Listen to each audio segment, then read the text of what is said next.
Katinagmana yan kay mama niya. Marites, ano? Opo. Ikaw ba si Tolit? Anak ka ni Marites, no? Opo.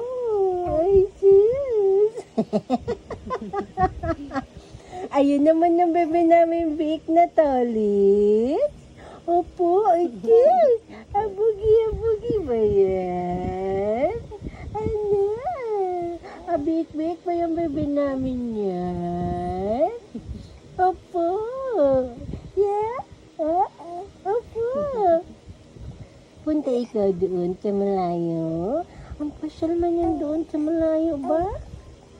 No? Nainitan ba yung bebe namin doon ng baboy man yan? Ay, abik pala. Abik ikaw? Abik ba yung bebe namin na yun? Opo. Ang tinok-tinok naman yung bebe namin tulit. Ayun ba ito? Ay, Diyos! Ang galit naman yan!